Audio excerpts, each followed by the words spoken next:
اعوذ باللہ من الشیطان الرجیم بسم اللہ الرحمن الرحیم۔ اپنے خالق و مالک اللہ کریم کے فضل، اس کے کرم اور بے پناہ توفیق سے ہمارے دورہ تفسیر القرآن کا آج سبق نمبر 168 ہے، 30واں پارہ ہے، سورۃ بروج، جو سورت نمبر 85 ہے۔ اس سے سبق کا آغاز ہو رہا ہے۔ بسم اللہ الرحمن الرحیم۔ والسماء ذات البروج، اور قسم ہے آسمان کی جو برجوں والا ہے۔ برج سے مراد ستارے لیے گئے ہیں۔ آسمان کی قسم جس کو اللہ نے ستاروں سے مزین فرمایا ہے۔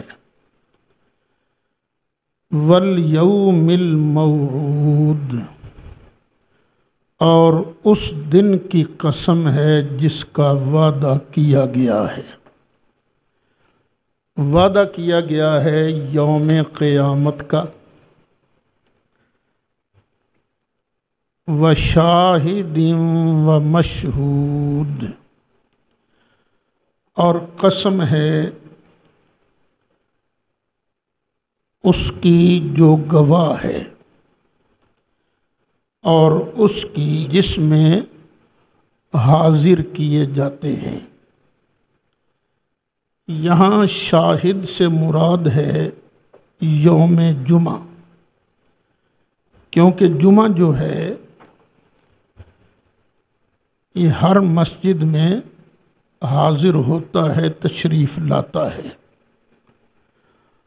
اور موعود مشہود یہ ہے یوم عرفہ، جس دن پوری دنیا سے لاکھوں مسلمان میدان عرفہ میں حج کے لیے حاضر ہوتے ہیں۔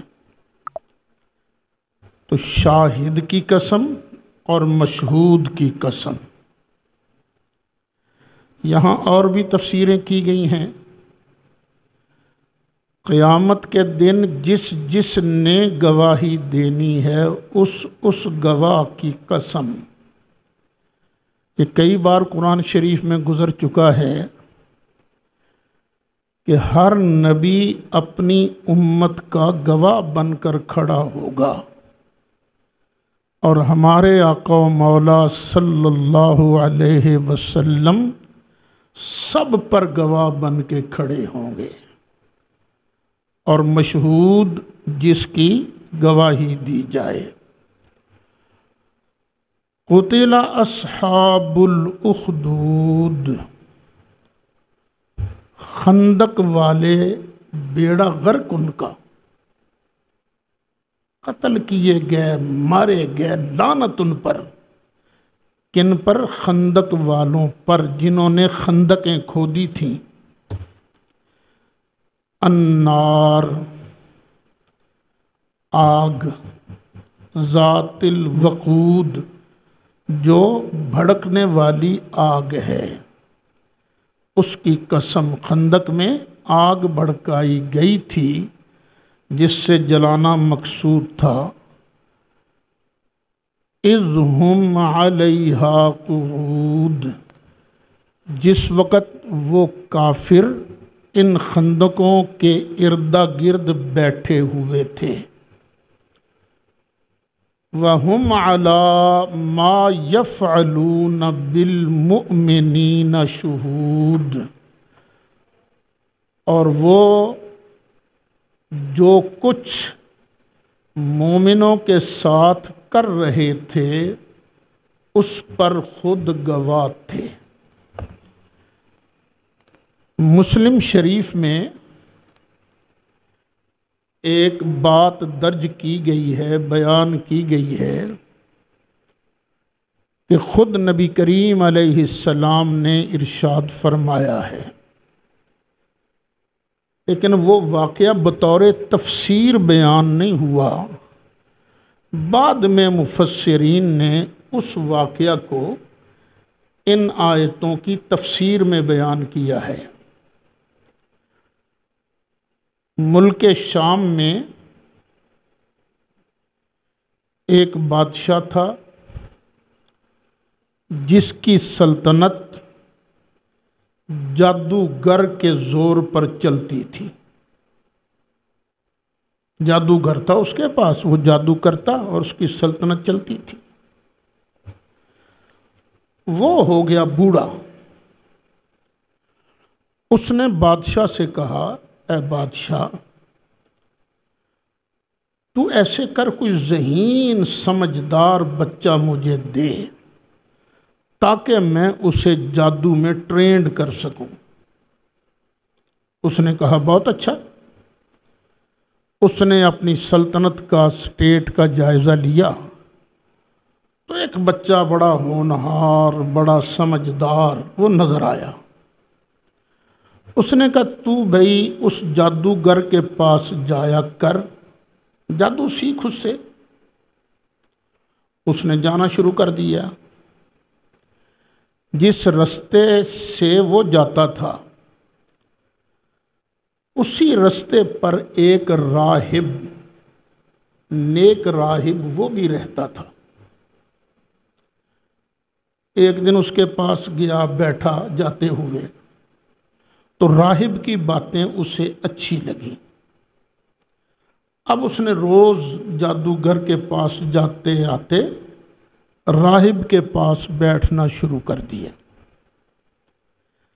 راہب نے اسے توحید کا پیغام سنایا، جناب عیسیٰ علیہ السلام کی نبوت و رسالت بھی اس کے سامنے بیان کی، تو وہ بچہ دل سے مومن ہو گیا۔ راہب نے اسے کہا تھا کہ تیری مہربانی کچھ ہو جائے، تو نے میرا نام نہیں لینا کہ مجھے اس نے سکھایا ہے، کیونکہ بادشاہ بڑا ظالم ہے۔ اس نے کہا بہت اچھا۔ اب ایک دن جا رہا تھا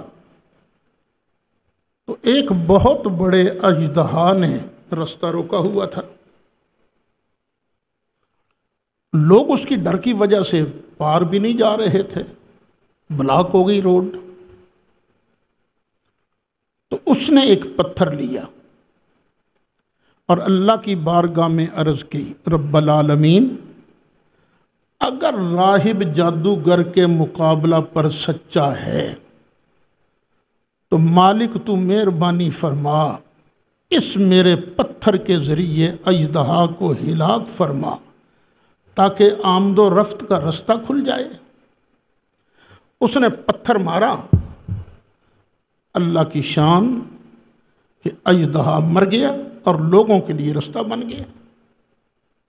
اب اس لڑکے کی شہرت ہو گئی، جس بیمار کے لیے بھی دعا کرتا اللہ اس کو شفا دیتا، لیکن ایک شرط رکھتا تھا، میں تیرے لیے دعا تو کروں گا لیکن پہلے تو اللہ کو ایک مان، جناب عیسیٰ علیہ السلام کو اللہ کا نبی مان، پھر میں تیرے لیے دعا کروں گا۔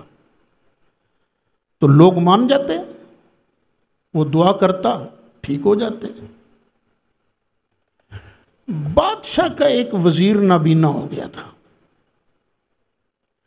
وہ وزیر اس لڑکے کے پاس آیا، کہا میرے لیے دعا کر، میں ٹھیک ہو جاؤں۔ اس نے کہا میری ایک شرط ہے، ایمان لے آ۔ وہ ایمان لے آیا، اللہ پر بھی، جناب عیسیٰ علیہ السلام پر بھی۔ اس نے دعا کی، وہ ٹھیک ہو گیا۔ اب وزیر جب بادشاہ کے دربار میں پہنچا تو بالکل بینا تھا، آنکھیں ٹھیک تھیں۔ بادشاہ نے کہا تجھے کیسے آرام آ گیا؟ اس نے کہا ایمان مجھے آیا ہے اس لیے کہ میں نے اپنے رب پر ایمان کو آیا ہے۔ کہنے لگا میرے بغیر بھی تمہارا کوئی رب ہے؟ اس نے کہا ہاں وہی میرا رب ہے جس نے زمین و آسمان کو بنایا ہے۔ پھر اس نے پوچھا تجھے یہ ایمان کی دولت کس نے بتائی؟ اس نے لڑکے کا نام بتایا، راہب کا نام بتایا۔ اس نے وزیر کو بھی مروا دیا، راہب کو بھی مروا دیا، اور اپنے چند سپاہی ساتھ کیے کہ اس لڑکے کو پکڑو، پہاڑ کے اوپر لے جا کر اس کو نیچے پھینک دو۔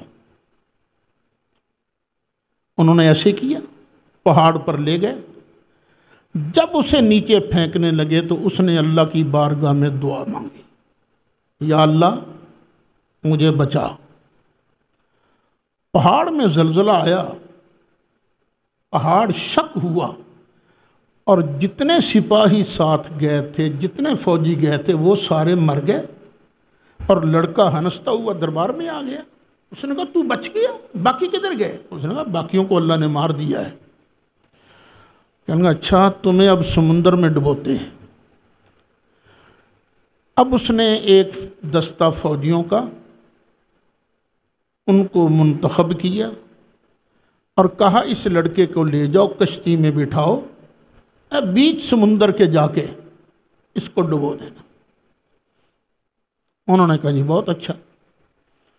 اب سمندر میں جب گئے اس نے دعا مانگی، یا اللہ تو ہی حفاظت فرما۔ وہ کشتی ہیلی، ڈگمگائی، وہ سارے ڈوب گئے۔ جس کو ڈبونے آئے تھے اللہ نے اس کو بچا لیا۔ وہ ہنستا ہنستا واپس آ گیا دربار میں۔ کہنے لگا تو مرے گا صحیح کسی طریقے؟ اس نے کہا ایک طریقہ ہے مجھے مارنے کا، سب لوگوں کو جمع کرو اور پھر تیر چلاؤ مجھ پر، اور اس سے پہلے تیر چلانے سے پہلے پڑھو بسم اللہ رب الغلام، اس اللہ کے نام سے میں تیر مارنے لگا ہوں جو اس لڑکے کا رب ہے۔ اب اس نے ایسے کیا، تیر یہاں لگا، بچے نے ہاتھ یہاں رکھا، شہید ہو گیا۔ یہ نظارہ دیکھ کر کے اللہ کے نام کی برکت سے وہ پہاڑ والے سپاہی بھی ہلاک ہوئے تھے، یہ کشتی والے سپاہی بھی ہلاک ہوئے تھے، اور یہ بھی نہیں مرا جب تک کہ اللہ کا نام نہیں لیا گیا۔ بہت سارے لوگ مسلمان ہو گئے۔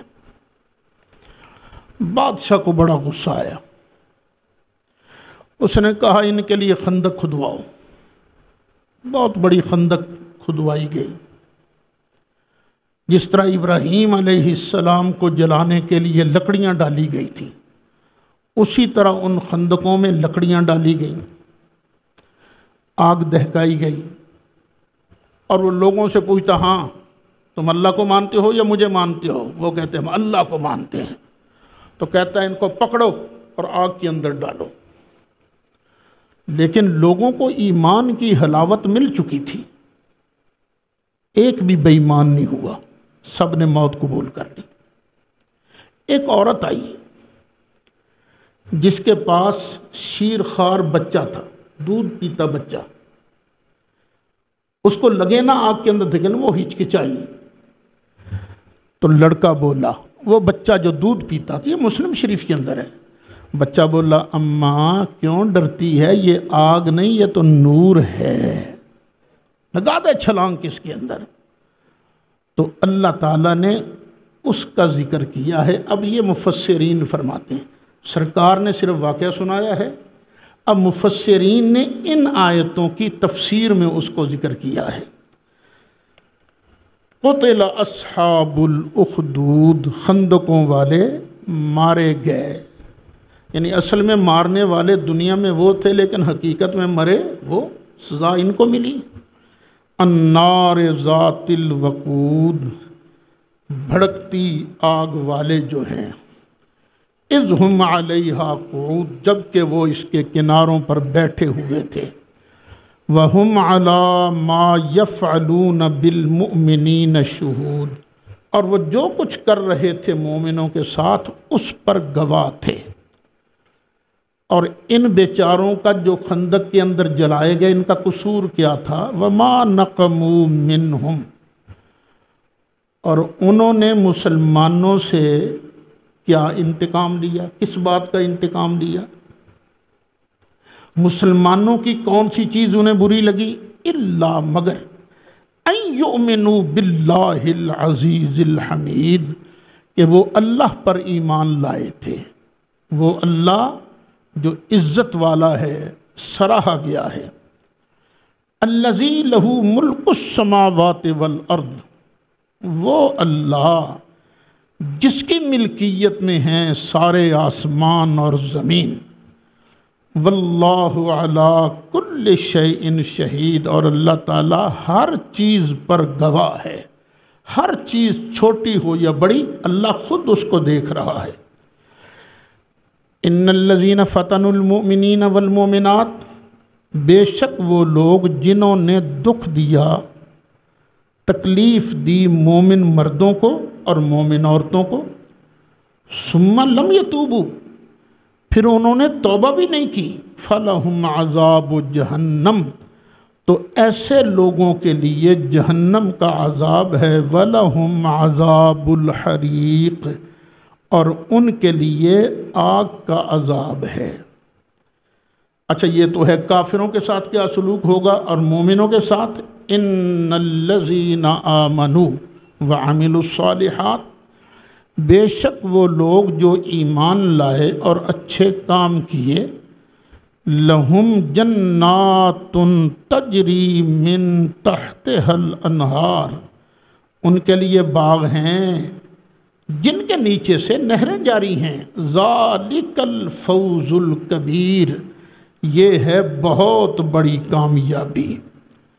ان بطش ربک لشدید، بے شک آپ کے رب کی پکڑ بڑی سخت ہے، جس کو اللہ پکڑتا ہے پھر اس کو چھڑا کوئی نہیں سکتا۔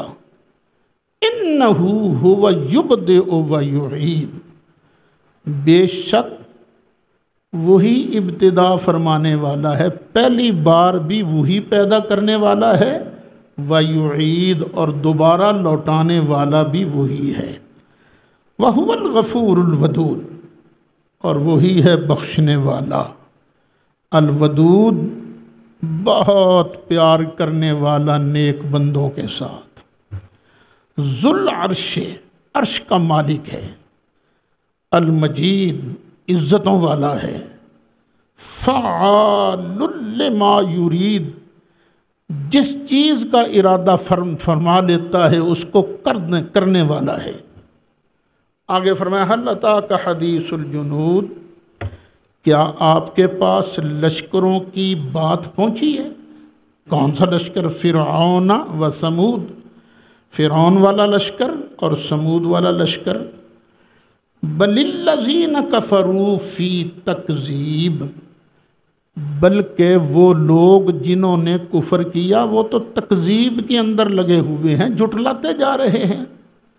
تصدیق کے اندر مسلمان ہیں، تکذیب کے اندر کافر ہیں۔ واللہ من ورائہم محیط، اور اللہ تعالیٰ ان سب کو اپنے گھیرے میں لیے ہوئے ہے، کوئی اللہ سے باہر نہیں جا سکتا، کوئی اللہ سے بھاگ نہیں سکتا، کوئی اللہ سے چھپ نہیں سکتا، اور اللہ تعالیٰ سب کو سزا دینے پر قادر ہے۔ بل هو قرآن مجید، کافر کہتے تھے نا یہ تو اساطیر الاولین ہیں، یہ تو پہلوں کی کہانیاں ہیں، فرمایا نہیں، یہ تو قرآن مجید ہے، شرف والا قرآن ہے، عزت والا قرآن ہے، فی لوح محفوظ، اس کا ایک ایک حرف لوح محفوظ کے اندر موجود ہے۔ الحمدللہ سورۃ بروج بھی مکمل ہوئی، اب سورۃ طارق شروع ہو رہی ہے۔ بسم اللہ الرحمن الرحیم۔ والسماء والطارق، اور قسم ہے آسمان کی، اور قسم ہے اس کی جو رات کو آنے والا ہے۔ طارق کا معنی ہے رات کو آنے والا۔ تو آسمان پر نگاہ کیجئے تو آسمان پر رات کو کون آتا ہے؟ ستارہ۔ مجھے قسم ہے آسمان کی اور قسم ہے تارے کی۔ وما ادراک ما الطارق، اور کس نے آپ کو بتایا کہ طارق کیا ہے؟ دنیا میں کوئی ایسا نہیں جو آپ کو بتائے، میں اللہ آپ کو بتانے والا ہوں۔ وما ادراک ما الطارق، یہ کیا ہے طارق؟ النجم الثاقب، یہ چمکتا ہوا ستارہ ہے۔ ان کل نفس لما علیہا حافظ، نہیں ہے کوئی جان مگر اس پر کوئی نہ کوئی حافظ ہے، ہر جان پر کوئی نہ کوئی محافظ ہے، نگہبان ہے، اس کی حفاظت کر رہا ہے۔ فرشتے ہیں، یعنی میرے لیے بھی اللہ تعالیٰ نے ایک محافظ رکھا ہے، آپ میں سے ہر ایک کے لیے بھی اللہ تعالیٰ نے ایک محافظ رکھا ہے۔ وہ کرامن کاتبین ہماری نیکیاں اور گناہ لکھتے جا رہے ہیں، اور فرشتہ حفاظت بھی کر رہا ہے۔ تو حفاظت کرنے والا مشکل کشا ہوتا ہے کہ نہیں ہوتا؟ یہ فرشتے بھی مشکل کشا ہیں تمہارے لیے۔ ارے اللہ کے بندو، جب یہ فرشتے مشکل کشا ہو سکتے ہیں، حاجت روا ہو سکتے ہیں، تو اللہ کے محبوب نہیں مشکل کشا ہو سکتے؟ خام خواہ شرک کا فتویٰ نہ جڑ دیا کرو، یہ کہنا بھی مشرک ہے۔ تو فرشتوں کو کیا کہو گے؟ یہ شرک کرتے ہیں؟ یہ نہیں، اللہ کی عطا سے اللہ کے بندے، اللہ کے فرشتے مدد بھی کرتے ہیں، حفاظت بھی کرتے ہیں۔ فَلْيَنْظُرِ الْإِنسَانُ مِمَّا خُلِقَ، تو انسان کو دیکھنا چاہیے، سوچنا چاہیے۔ مِمَّا خُلِقَ، یہ کس چیز سے پیدا کیا گیا ہے؟ وہ اپنی حیثیت تو دیکھ، تو اکڑتا ہے، تو تکبر کرتا ہے، تو بڑھ کے مارتا ہے، یہ تو دیکھ اللہ نے تجھے پیدا کس چیز سے کیا تھا۔ خلق من ماء دافق، یہ انسان ایسے پانی سے پیدا کیا جو اچھلتا ہے، یعنی بندے کی جب منی خارج ہوتی ہے تو وہ اچھل کر خارج ہوتی ہے، ایسے نہیں خارج ہوتی، اچھلتی ہے۔ اور وہ بندے پر جب غسل واجب ہوتا ہے تو اسی وقت واجب ہوتا ہے جب مادہ منویہ اچھل کر شہوت کے ساتھ خارج ہو۔ یخرج من بین الصلب والترائب، یہ منی نکلتی کہاں سے ہے؟ پیٹھ کے پیچھے سے اور سینے کے درمیان سے۔ صلب کمر اور ترائب سینہ۔ یہاں دو تفسیریں کی گئی ہیں کہ مادہ منویہ کا مقام یہ ہے ان پسلیوں کے درمیان اور کمر کے درمیان، لیکن یہ بھی کہا گیا ہے مرد کا مادہ منویہ خارج ہوتا ہے کمر سے، اور عورت کا مادہ منویہ خارج ہوتا ہے سینے سے۔ پھر جب دونوں کا مادہ ملتا ہے پھر بچہ پیدا ہوتا ہے۔ اِنَّهُ عَلَىٰ رَجْعِهِ لَقَادِرٌ، بے شک اللہ تعالیٰ اس بندے کو واپس کرنے پر بھی قادر ہے۔ جو اللہ تعالیٰ بنا دیتا ہے، بچہ پیدا کر دیتا ہے، وہ اس بات پر بھی قادر ہے کہ مرنے کے بعد اسے دوبارہ اٹھا دے۔ کس دن اٹھائے گا؟ یوم تبلی السرائر، جس دن آزمائش کی جائے گی السرائر، سر کی، سر کہتے ہیں بھید کو، اس کی جمع ہے سرائر۔ جس دن بھیدوں کی، چھپی باتوں کی بھی آزمائش کی جائے گی۔ فما لہو، تو نہیں ہے انسان کے لیے من قوت، کوئی طاقت، ولا ناصر، نہ کوئی مددگار۔ قیامت کے دن یہ جو بندہ کافر ہے، اس کی نہ کوئی مدد کرنے والا ہے، نہ اس کے پاس کوئی زور ہوگا۔ ہاں، جو بندہ مومن ہے اس کی مدد کرنے والے ہوں گے، اس کی شفاعت کرنے والے ہوں گے۔ والسماء ذات الرجع، اور قسم ہے آسمان کی، جس سے پانی اترتا ہے، می برستا ہے، والارض ذات الصدع، اور قسم ہے زمین کی جو جس میں شگاف ہو جاتا ہے، جو پھٹتی ہے، جو کھلتی ہے، تبھی تو دانہ اگتا ہے نا، تبھی تو چارہ اگتا ہے۔ انہو لقول فصل، قسمیں بیان کر کے آگے کیا بیان فرمایا؟ بے شک یہ فیصلہ کن بات ہے، یہ قرآن جو ہے فیصلہ کن قول ہے۔ وما ہوا بالہزل، یہ قرآن کوئی مذاق نہیں ہے۔ انہم یکیدون کیدا، بے شک کافر اپنا اپنا داؤ کرتے ہیں، اپنا اپنا مکر کرتے ہیں۔ وَأَكِيدُ كَيْدًا، اور میں اللہ بھی اپنی تدبیر فرما رہا ہوں۔ مکر کہتے ہیں خفیہ تدبیر کو، جب کوئی بدماش تدبیر کرے خفیہ تو مکر کہتے ہیں، سازش کی اس نے۔ اور اللہ تعالیٰ جب خفیہ تدبیر کرے تو اس کو مکر نہیں کہہ سکتے، کیوں؟ وہ خفیہ تدبیر اللہ کی اور حق سچ ہوتی ہے، وہ سازشوں کا توڑ ہوتی ہے۔ وَأَكِيدُ كَيْدًا، اور میں اپنی خفیہ تدبیر فرماتا ہوں۔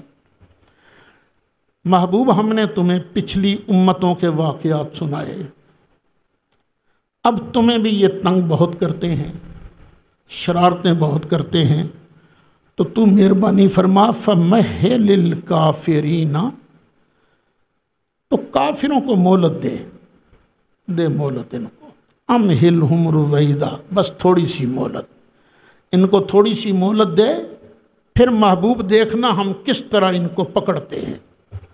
بس سرکار نے ہجرت فرمائی، مدینہ شریف پہنچے، اب یکدم یوں حالات بدل گئے۔ 2 سال بھی نہیں گزرے تھے کہ بدر کے اندر اللہ تعالیٰ نے مسلمانوں کو سرخروئی کیا، اور 6 میں حدیبیہ پیکٹ ہوا، 8 میں مکہ فتح ہو گیا۔ بس اتنی سی بات تھی، امہلہم رویدا۔ اعوذ باللہ من الشیطان الرجیم، بسم اللہ الرحمن۔ یہ بھی مسئلہ ہے ایک کہ بندہ جب قرآن شریف پڑھ رہا ہو نا، درمیان میں اگر دوسری بات کرے، پھر قرآن شریف پڑھنے لگے تو پھر اعوذ باللہ بھی ساتھ پڑھے، اس لیے پڑھی ہے اعوذ باللہ من الشیطان الرجیم، بسم اللہ الرحمن الرحیم، سبح اسم ربک الاعلی۔ تو سورۃ طارق مکمل ہوئی، اب سورۃ اعلیٰ شروع ہو رہی ہے۔ سبح اسم ربک الاعلی، اپنے بلند رب کے نام کی تسبیح پڑھ، اپنے بلند عظمت والے عالی مرتبہ رب کے نام کی تسبیح پڑھ، اس کی پاکی بول، پڑھ لو سبحان ربی الاعلی، سبحان ربی الاعلی، سبحان ربی الاعلی۔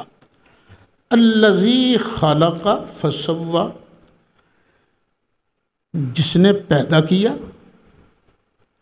فسوی، پھر اسے درست فرمایا، پیدا بھی کیا اور ٹھیک بنایا۔ والذی قدر فہدی، اور جس نے اندازے پر رکھا پھر رستہ دکھایا، پورا اندازہ ہے، مالک کریم کا پورا اندازہ ہے، پھر اس کے بعد اس نے رستہ بھی دکھایا، وہ آگے آئے گا۔ رستہ کس طرح دکھایا جی؟ بچہ پیدا ہوا، پیدا ہوتے ہی ماں نے سینے سے لگایا، تو کس نے بچے کو بتایا کہ بھئی تو نے ماں کا دودھ پینا ہے، یہاں ہے دودھ؟ یہ کس نے بتایا؟ اسی اللہ نے۔ فہدا، والذی اخرج المرعی، اور جس نے چارہ نکالا چارہ، زمین سے چارہ نکالا، فجعلہ غثاء احوا، تو پھر اسے بنا دیا خشک کالے رنگ کا، چارے کو خشک اور کالے رنگ کا بنا دیا۔ یہ جانور جب چارہ کھاتا ہے، چارہ کھانے کے بعد وہ لید بھی تو کرتا ہے نا، تو یہ جو ہے نا چارہ، اس کو ہم نے یہ بنا دیا۔ یا کہ جب جانور چارہ کھاتا ہے تو بعد میں کس طرح سوکھ جاتا ہے نا، جس کو چھوڑ دیتا ہے سوکھ جاتا ہے، پھر سیاہ ہو جاتا ہے۔ سَنُقْرِئُكَ فَلَا تَنْسَى، حبیب پیارے ہم تجھے پڑھائیں گے پھر تو نہیں بھولے گا، ہم تجھے پڑھائیں گے تو نہیں بھولے گا، اِلَّا مَا شَاءَ اللہ، مگر وہ بھول جائے گا جو اللہ چاہے گا۔ اللہ کو کوئی بھلا نہیں سکتا، اور نبی کریم علیہ السلام بھی خود نہیں بھولتے تھے، اللہ بھلا دیتا تھا۔ یہ فرق ہے عبد اور معبود میں۔ سرکار عبد ہیں اور ہمارا مالک معبود ہے۔ ایک مرتبہ نبی کریم علیہ السلام نے 4 رکعتی نماز پڑھانی شروع فرمائی، 2 پڑھ کر سلام پھیر دیا۔ ایک صحابی تھے جن کے ہاتھ کچھ لمبے تھے، نام ہی پڑ گیا تھا ذوالیدین، 2 ہاتھوں والا۔ سب کے 2 ہاتھ ہوتے ہیں لیکن چونکہ اس کے ہاتھ لمبے تھے، ذوالیدین، وہ ذوالیدین بولے اقصرت الصلاۃ ام نسیت یا رسول اللہ، آقا کیا نماز ہی چھوٹی ہو گئی ہے یا آپ بھول گئے ہو؟ سرکار کو اللہ نے اتنا بھلا دیا تھا، فرمایا کل ذالک لم یکن، کچھ بھی نہیں ہوا۔ اب باقی صحابہ نے عرض کیا آقا نہیں، یہ 2 رکعتیں پڑھی گئی ہیں۔ اچھا بات ایک ہی ہوتی ہے، انداز بیان میں فرق ہوتا ہے۔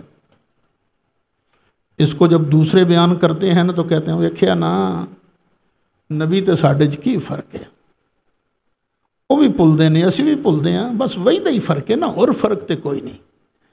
اور جب اسے کوئی محبت والا بیان کرتا ہے اسی واقعہ کو تو کہتا ہے اللہ نے بھلایا تھا، سرکار کو بھلایا۔ کیوں؟ اس لیے کہ اللہ کو ان سے بڑا پیار ہے نا، امت مصطفیٰ سے بڑا پیار ہے۔ اب انہوں نے روز بھولنا تھا نماز پڑھتے ہوئے، اور اللہ کی بارگاہ میں بندہ بھول جائے یہ تو مار کھانے کے، پھینٹا کھانے کے حقدار ہو گئے نا۔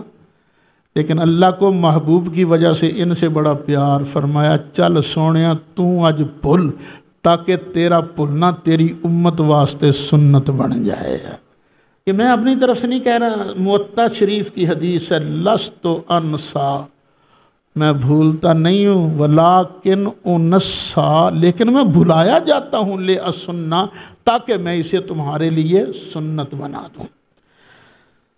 انہو یعلم الجہر وما یخفی، بے شک اللہ تعالیٰ جانتا ہے اس چیز کو جو ظاہر ہے، وما یخفی، اور جو پوشیدہ ہے اس کو بھی جانتا ہے۔ وَنُيَسِّرُكَ لِلْيُسْرَىٰ، محبوب ہم تمہارے لیے آسانی کا سامان مہیا فرمائیں گے، تیرے لیے آسانی پیدا ہوگی۔ آسانی، اب آسانیاں پیدا ہوئی کہ نہیں ہوئی؟ محنت سرکار نے بڑی کی ہے، ایک ایک لمحہ جو ہے اللہ تعالیٰ کی عبادت میں اور محنت کے اندر گزارا ہے، لیکن اللہ فرماتا ہے محبوب فکر نہیں، یہ سختی کے دن تھوڑے ہیں۔ وَنُيَسِّرُكَ لِلْيُسْرَىٰ، سورۃ علم نشرہ میں آپ پڑھیں گے اِنَّ مَعَ الْعُسْرِ يُسْرًا، اِنَّ مَعَ الْعُسْرِ يُسْرًا، بے شک تنگی کے ساتھ آسانی ہے۔